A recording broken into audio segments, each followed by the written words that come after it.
Hello, welcome to State Matters Update. I'm your host, Matt Muratore. As 2022 and the 192nd legislative session comes to an end, we begin to look forward to the 2023 and the 193rd legislative session in the Commonwealth of Massachusetts. We thought we'd take a few minutes to look back on some accomplishments here in Plymouth and the Commonwealth and look ahead to what we may see in the new session. First, some of our legislative accomplishments. We added $218 million to fight substance abuse.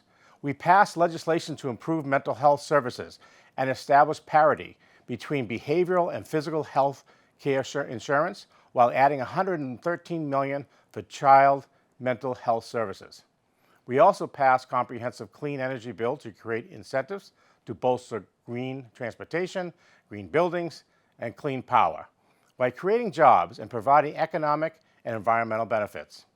In addition, the governor signed into law a comprehensive clean energy and offshore wind bill that will help position Massachusetts to meet its greenhouse gas emissions reduction goals. The 2021-2022 legislative session extended pandemic policies for virtual meetings, outdoor dining, and electronic notarizations until March of 2023. For Plymouth, the governor this month signed legislation to allow for a hybrid town meeting. This will allow town meeting members a choice to attend in person or participate remotely.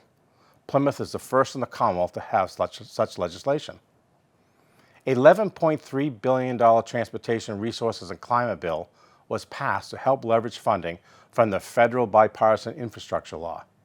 In addition, the 192nd General Court also produced a $5.2 billion general government infrastructure bond bill to assist with the maintenance and upkeep of state and municipal government facilities across the Commonwealth. We passed a $165 million information technology bond bill to modernize and update the state's court systems, as well as legislation to help military families access educational benefits and meet professional license requirements. In addition, we legalized sports betting to create jobs and to allow the Commonwealth to retain millions of dollars in lost revenues that have been flowing to other states that already allow sports betting. Finally, we returned nearly $3 billion to you, the taxpayers. Taxpayers received checks equivalent to 14% of what they paid in Massachusetts taxes for 2021. Now some funding highlights for Plymouth.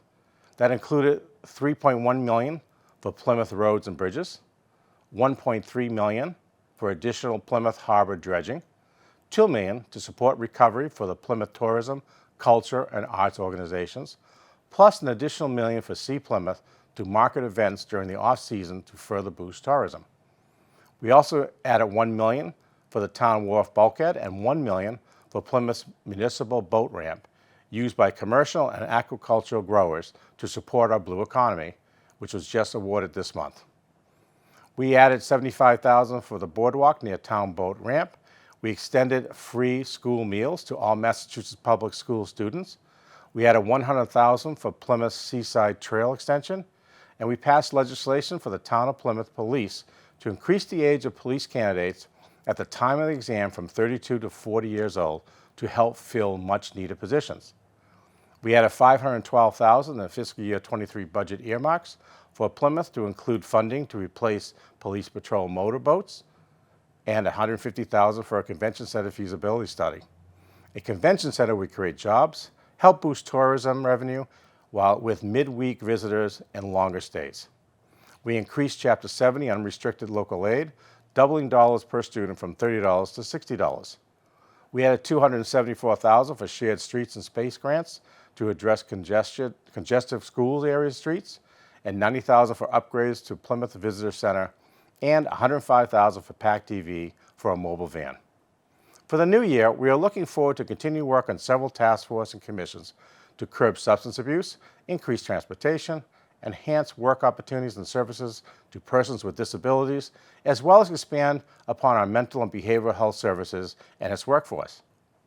Even though we have accomplished so much, there is still much work to do to overcome impacts from the pandemic, such as increasing mental health and substance abuse services, supporting businesses and economic recovery, countering inflation, protecting our environment, and increasing affordable and workforce housing. I'm proud of all that we've been able to accomplish together for Plymouth and the Commonwealth. Thank you, PAC TV, for all you do for our community and for this opportunity. We look forward to providing more updates as they happen in the coming new year. From all of us at PAC TV, thanks for watching, and we'll see you next time on State Matters Update.